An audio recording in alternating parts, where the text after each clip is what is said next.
Hey everybody, lesson 3, chapter 18. We're talking about the Latino rights movement here that runs from the late 1950s all the way through the 1960s, just as we did feminism the other day and the day before that, the youth movement with students around America. And so our essential questions are the same.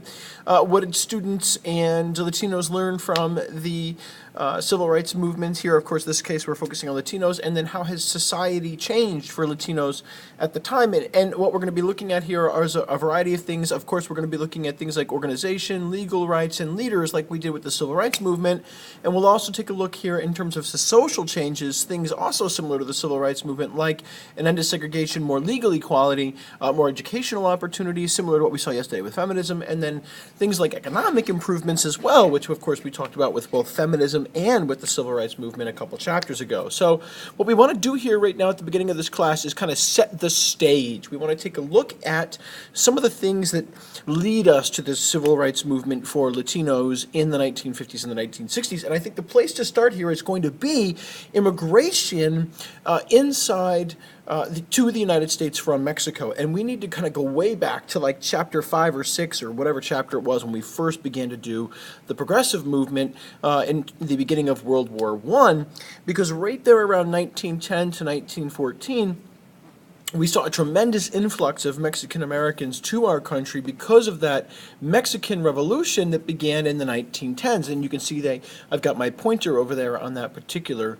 test question, that quiz question. And we need to remember, I think, it would behoove us to remember that the American Southwest, California, New Mexico, Arizona, Texas, all 4 of those states belonged to Texas, or to Mexico before they belonged to the United States. That means that the first residents of that region were Mexican. They were Latinos. White people moved into that area. Whites were the immigrants to that area. So if we draw ourselves a little United States, right there we go, this whole area had been owned by Mexico for quite some time before we ever had a large population of whites there. I bring that up because when we talk about a large influx of Mexican immigration, we have to realize that culturally, the American Southwest has long had Mexican cultural influences, and for a long, long time, they were the dominant cultural influences of that region. So when we say in the 1910s, lots of Mexicans are going to be moving north, 90% of them living in the West and Southwest, in Texas, in Arizona, in New Mexico, in California, and that they're going to be working in these farm jobs, and we know they're low-paying jobs, we know that. But what we need to recognize is that they're not coming to situations that they're completely unused to. So when they arrive in America, this large number of immigrants that we're talking about, where do they go? And the answer, again, can be found in something that we studied at almost the beginning of the semester, which is an ethnic neighborhood. And we call these ethnic neighborhoods barrios. And the idea of a barrio is that it is home for these people. A barrio is a place where not only can you get food and learn the language and understand what's going on around you, a barrio is a place where somebody speaks your language. Somebody can talk to you, tell you what's going on, tell you what you need to know, help you get yourself settled. It's a cultural connection to someone else inside a larger American culture. This is a barrio from the neighborhood of Corona in Queens, New York, in Queens, New York City, and it is the most Mexican neighborhood by the census in all of New York City. And you can see that almost all of the signs that you see are in Spanish. The language that you primarily would hear would be Spanish. Tons of people from Mexico living in that barrio, and it's a modern day ethnic neighborhood. It's a modern day little China, a little Italy or Chinatown, that kind of a thing. And this kind of immigration to America is going to continue. It's going to continue from 1910 all the way up to basically 1930, when we hit that Great Depression. And when we hit that Great Depression, what we're going to see is large numbers of Mexican Americans deported back to Mexico, right? So they come north, they work in our farms and our fields, especially during World War I, when we have so many farmers overseas fighting in the war.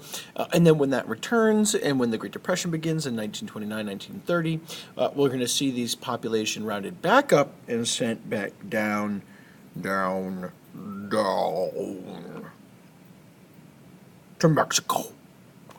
And this is going to include American-born children. And this is something we're going to take a look at tomorrow. We're going to take a look at American-born children that are illegally deported from America, where they are citizens, to another country.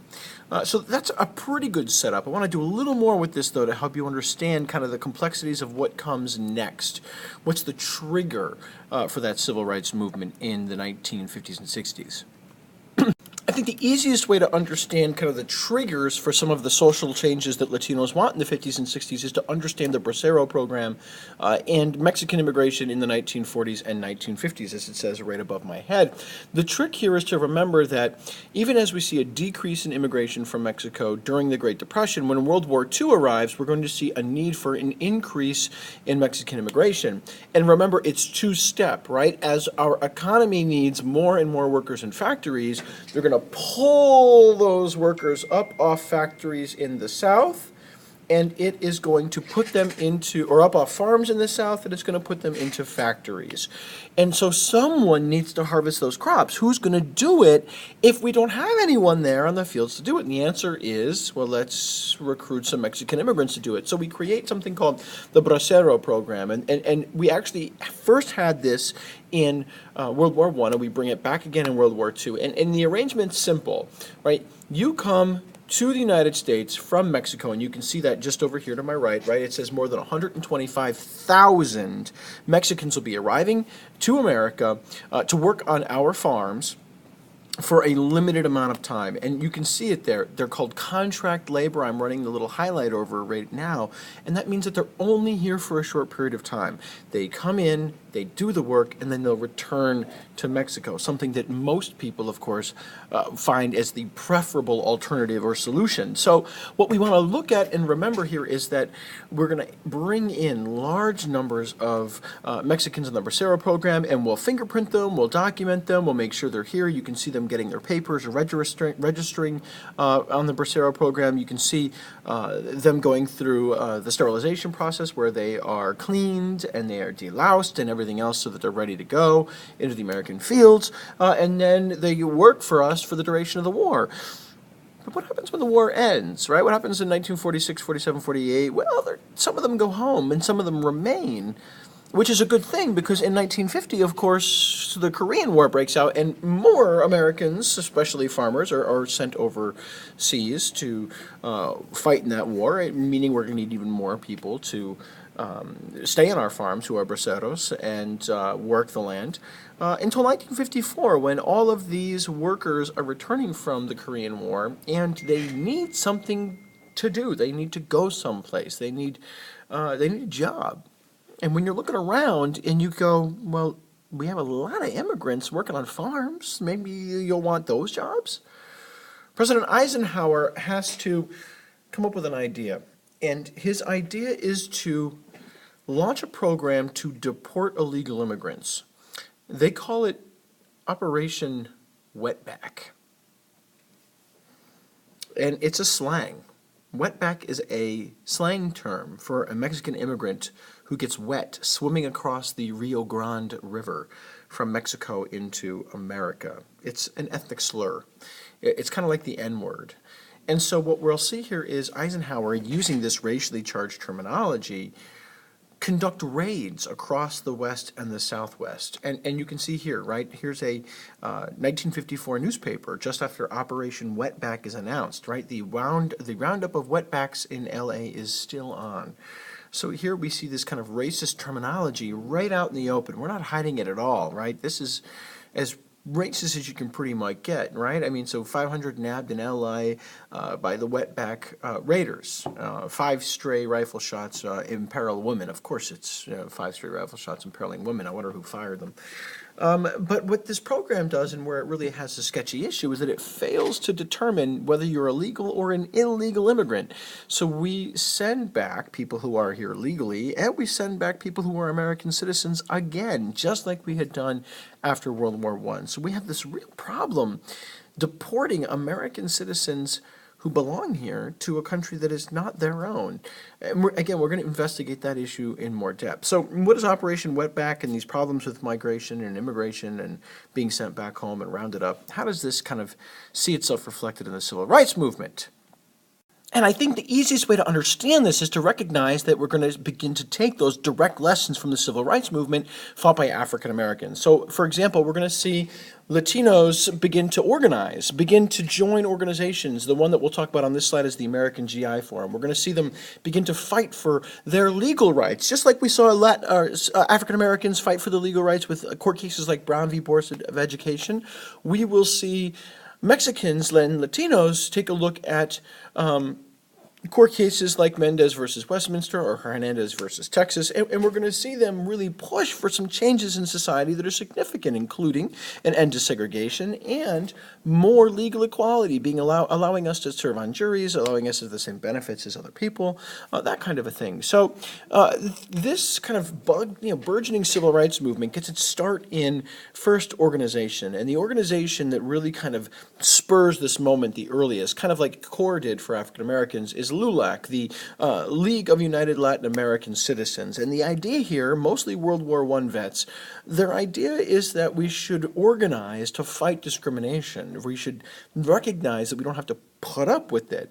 And it's LULAC that begins to file the very first sets of court cases against the government based upon its discrimination of Mexicans and Latinos. And kind of like the NAACP does with Brown v. versus the Board of Education of Topeka, LULAC will encourage court cases like, in this case, which is Mendez versus Westminster, 7 years actually before Brown v. Board of Education happens. And so here's what happens. Mendez is the name of a guy who's a father, and it's his last name, and he has a daughter that gets sent to this school that you can see just over here next to my finger, which is the Hoover School. And what's the big deal, right? I mean, it's first grade, 1944. Why does it matter that this guy's daughter has to go to this school? And the answer there is it's segregated. And it doesn't have near the supplies that the regular school has for white kids. And it's further away, kind of like Brown v. versus Board of Education. And Mendez sues and says it's just not fair. It's not legitimate for you to force my child to go to another school based upon just the language you speak, because she was primarily a Spanish speaker. And they said, that's not fair. And the Supreme Court agrees. The Supreme Court says, you're right, it is unconstitutional. You can't make her go to a school like that. And so this kind of legal efforts kind of begins to gain speed. It begins to kind of create an avalanche of court cases and challenges to American society to improve and increase civil rights. An example might be the American GI Forum, which forms in 1948, the same year that the armed forces were desegregated. And the idea here was that we're going to protect the rights of military veterans. That's the first idea, but they expand. They're going to protect the rights of all Latinos. So here's an example of what I'm talking about. Right? They are designed, or they're here to protect the rights of African American or Latino veterans, but they also deal with all kinds of things like poll taxes. Check this out. This is from 1950. Whereas the poll tax is a prerequisite to voting, and it's unconstitutional, illegal, undemocratic, and patently unfair to the portion of the people in the lowest income brackets, working a hardship on them and often depriving them of the right to vote. The American GI Forum urges Congress to pass a bill to abolish the poll tax, and we get that some 15 years later in 1965 with the 24th Amendment, which denies the poll tax. But here, even in the early 1950s, we see the American GI Forum working hard to obtain voting rights for all Mexican Americans, all Latinos in America, not just those that are veterans. A similar situation could be looked at when it comes to schooling and the quality education that kids could get, regardless of their ethnicity or their racial heritage. So here, for example, is, again, 1950. We're looking at a letter, and it says that there's a requested inspection of Southland Elementary School in Texas. It's not abided by any sanitary laws or regulations. Lighting conditions are bad. The facilities is terrible. They request immediate disinfection in order to prevent possible spread of disease. And this is to show you how segregated some of these schools were, how segregated these schools might remain even after Mendez versus Westminster. But the point overall is that these legal victories that Mexican Americans achieve definitely expands their rights. Now, for example, this guy right here, his last name is Hernandez. He's charged with murder, and he's convicted. He's convicted of murder, and he's sentenced to quite a long time in jail, 20 years or something like that. And his lawyers look at this conviction and say, now, wait a minute, because here's the thing, man. Hernandez was arrested and tried and convicted with an all-white jury. And they started to do some research, and it turns out that there had never been in Texas ever, in any kind of recent or modern history, Hispanics serving on juries. Well, wait a minute. Aren't we entitled to a jury of our peers? That's what the law says. We're entitled to a jury of people like us. Unless you're Hispanic? And so they sue, and it goes all the way to the Supreme Court, and the Supreme Court actually says that, all right, Hernandez, you get a new trial, and you have to be able to have at least some Mexican Americans or Latinos on your jury so that you can have a fair trial with people that understand your background and your culture. It doesn't stop him from becoming guilty, though. He still gets arrested. He still ends up serving a number of years in jail. But the point still stands, and that's that his court case helped other Mexican Americans and Latinos have civil rights that they didn't have before. And with all of this organization, with LULAC, with the American GI Forum, and with these court cases that get passed, we see some significant progress, right, for Latino Americans to get more civil rights. That's awesome. Society is definitely changing for them. But it's not changing enough. And we're going to see new leaders emerge to try and continue to push for change, including people like Cesar Chavez or Dolores Huerta, who are going to look for ways to have even more economic opportunity for Mexican Americans, job training, for example, or even just more educational opportunity with things like bilingualism, the goal being, again, to provide an equal footing for people in America regardless of your race or ethnicity. So what we'll see are leaders like this guy that's right here, that's Cesar Chavez. He's the leader of the United Farm Workers, which is a union of farmers. And Cesar Chavez is determined to make the lives of Mexican farmers better in America. And they will lead the first successful strike, Latino agricultural strike nationwide. It's called the Grape Strike. And it's not just a national strike, it's an international strike. People around the world will look at this group of Americans fighting for a better economic status, and they will support this boycott of grapes in the grape strike. They won't buy them, allowing those grapes to die on the vine. And it's this kind of protest, this kind of leadership from Cesar Chavez or Dolores Huerta that is going to allow them to continue to improve the status and the livelihoods of Latinos all over the world. Another example of where we'll see increased rights for people is going to be in schools. Once we're no longer allowed to segregate schools, then we have to figure out the best way to teach students who might speak many different languages. And lots of people prefer something called bilingualism, which is where you are taught in your own language while also learning English. So you would teach Spanish-speaking students in Spanish, and then you would also help them learn English as you were going along. The goal of this, and there are tons of studies on this, is that if you teach someone in their own language, they're going to remember things better. They're going to have better social skills if you teach them in their own language because they understand you and what you want from them when you talk to them. You're going to have more self-esteem because someone is identifying with you as they speak in your language. You can meet your goals, better task focusing. You're going to have less stress because you understand what's going on around you in the world. All of these things are part of bilingualism. Some people say that it's not fair, it's not right, it makes it difficult to assimilate, to blend in with mainstream American culture, but on the whole, bilingualism is celebrated now as a way to recognize cultural differences and still support one overall mainstream culture. So even as we see changes with this in terms of education, politics, with some of the court cases, we're also going to see people want improvements in economic opportunities. And so we'll see groups like La Raza Unida, and what that group does is mobilize. It's Mexican Americans that are out to mobilize in states all across the South and Southwest, like Texas, like this button over here. And their goal is to call for job training. We need more people training Mexican Americans, training Latinos to make sure they can get equal access to the quality jobs that are out there. And I chose this image here of Raza Unida because what it does show me is something you should remember from the other day, and that's this right here. That's the fist of the New Left. That's the fist of the Students for a Democratic Society. Remember, those students and young people were supporting all kinds of problems like poverty. So you are going to begin to see groups like this that belong to the New Left making sure that they're having their voices heard.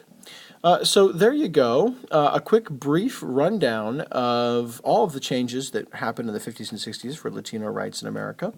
And we'll obviously do much more with this in class tomorrow.